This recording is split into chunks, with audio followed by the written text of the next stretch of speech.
Di episode sebelumnya, kita sudah bahas tentang Daniel LaPlante dan kasusnya dia yang meneror keluarga Bowen. Tapi, yang paling mengerikan bukan suara-suara aneh dan pintu yang terbuka sendiri, melainkan kenyataan bahwa Daniel tinggal diam-diam di dalam rumah mereka selama hampir 1 tahun. Dan saat Daniel akhirnya tertangkap, banyak yang mengira semuanya telah usai. Namun, justru kengeriannya berlanjut. Dalam episode kali ini, kita akan menyelami kisah lebih dalam mengenai masa kecil kelamnya yang berujung pada tindakan keji yang mengguncang satu kota. Dari teror psikologis hingga pembunuhan brutal, apa yang menyebabkan seorang remaja 16 tahun berubah menjadi monster dalam kehidupan nyata? Siapkan diri kamu, karena ini adalah kisah yang lebih menakutkan dari fiksi. Karena ini bukan hanya cerita seram, tapi ini adalah kenyataan.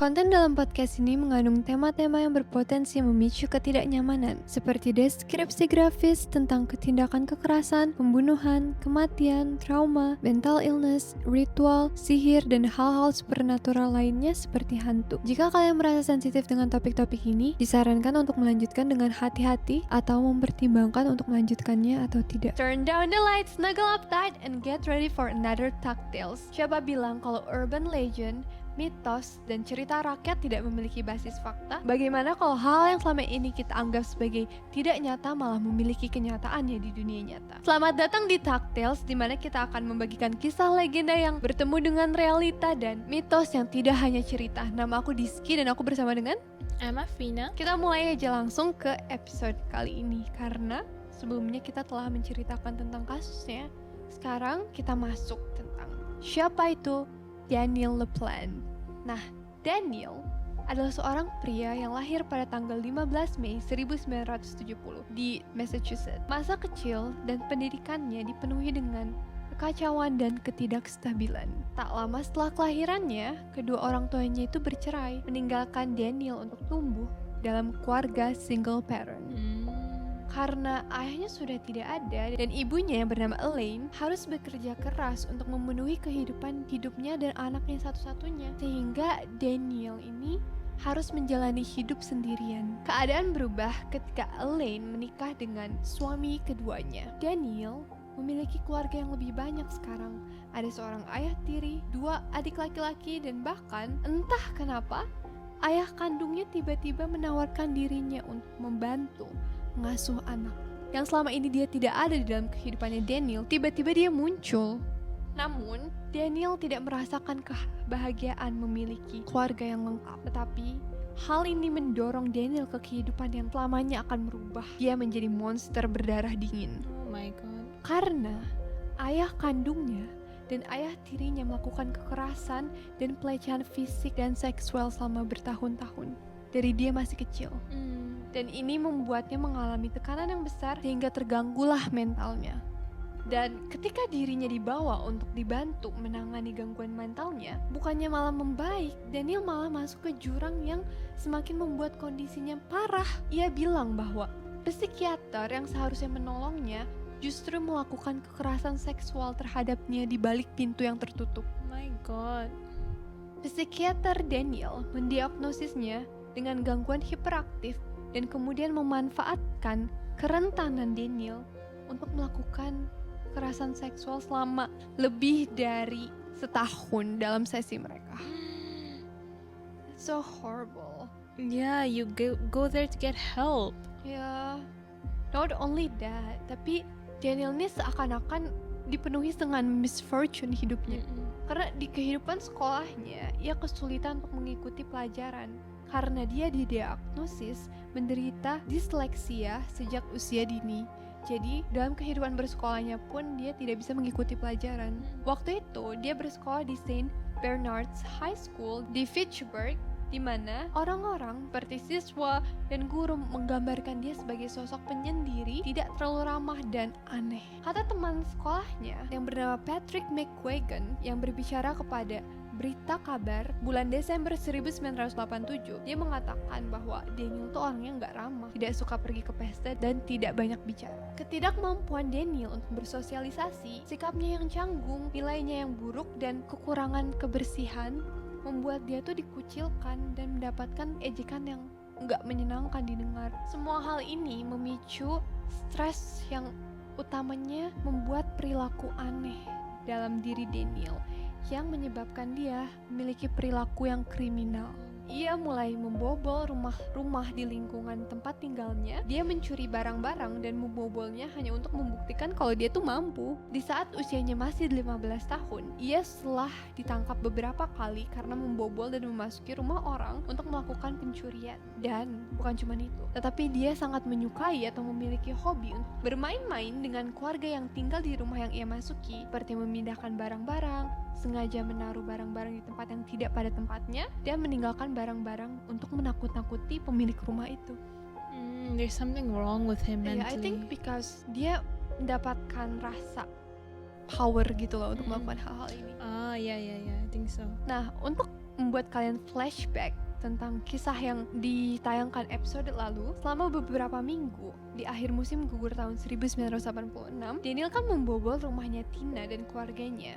Dan setelah dia terungkap bahwa dia selama ini bersembunyi di dalam dinding rumah keluarga Bowen, Daniel kan ditangkap dan dia tuh ditahan di fasilitas untuk penahanan remaja. So, itu khusus untuk orang-orang yang di bawah umur. Pada Oktober 1987, ibunya itu menggadaikan rumahnya untuk bisa membayar jaminan sebesar $10,000 sehingga setelahnya Daniel dibebaskan sambil menunggu persidangan. Namun, Daniel yang telah bebas, bukannya dia berubah, malahan dia melakukan tindakan kejahatan lainnya. Seperti pada 14 Oktober 1987, ia mencuri 2 senjata api dan sejumlah uang tunai dari rumah tetangganya sendiri. Jadi, sekitar 3 minggu kemudian, ayah tirinya Daniel menemukan salah satu senjata yang dicuri yang ada di dalam keranjang cucian milik Daniel. Ketika ia ditanya dan diobrolin ya sama keluarganya tentang hal itu, Daniel mengklaim bahwa ia mendapatkan senjatanya dari tahun lalu dari seseorang bernama Westminster. Dia nggak mau ngakuin kalau dia adalah pencurinya. Namun, selama periode waktu yang sama, saudara laki-laki Daniel itu sama-sama melihat Daniel dengan beberapa ratus dolar. Jadi kayak,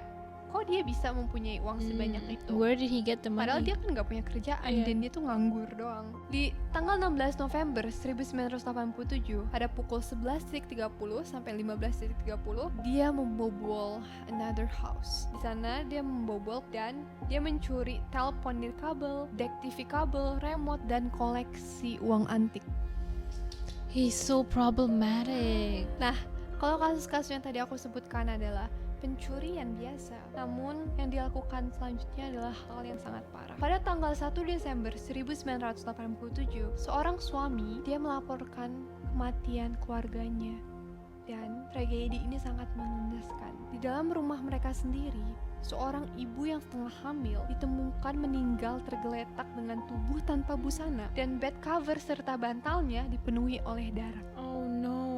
Di kepalanya ditemukan peluru dari bekas tembakan dan 2 anaknya yang masih berusia 7 tahun dan 11 tahun ditemukan tenggelam dengan tubuh yang penuh dengan bekas luka dan lebam. Pada saat itu pelakunya tidak diketahui siapa. Tetapi polisi mengaitkan kasus ini dengan Daniel LaPlante.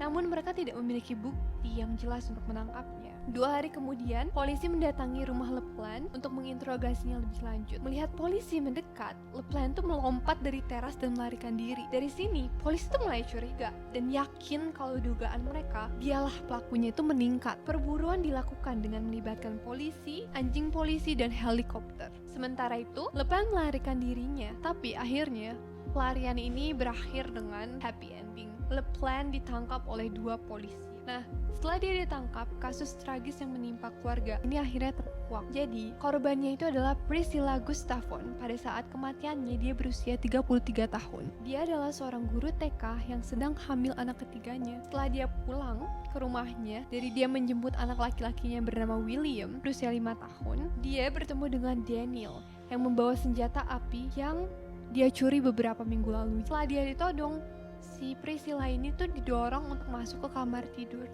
Dan disinilah ia mendorong William ke dalam lemari dan dikunci. Kemudian dia mengikat Priscilla ke tempat tidur dan menyumpal mulutnya dengan salah satu kaos kaki. Ia kemudian memperkosa dengan brutal posisi Priscilla yang saat itu mengandung anak, dan anaknya dia yang berusia 5 tahun itu ada di dalam lemari.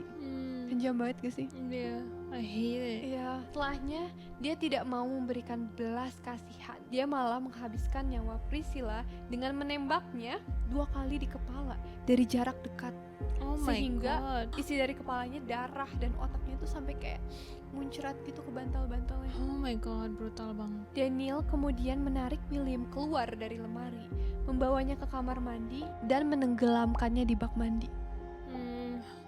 Feel bad for them. Dan it's not only that, Abigail, salah satu dari anak Priscilla yang pada saat itu masih berusia 7 tahun, dia baru saja pulang dari sekolahnya. Dia masuk ke rumahnya di luar pintu dan dia bertemu dengan sosok Daniel yang baru saja menghabisi nyawa 2 anggota keluarganya. Dan anak ini diseret ke kamar mandi, dipukulin dan juga ditenggelamkan di bak mandi. Ketika suami Priscilla, Andrew, pulang ke rumah, dia menemukan jasad-jasad anggota keluarganya. Tak ada satupun yang selamat.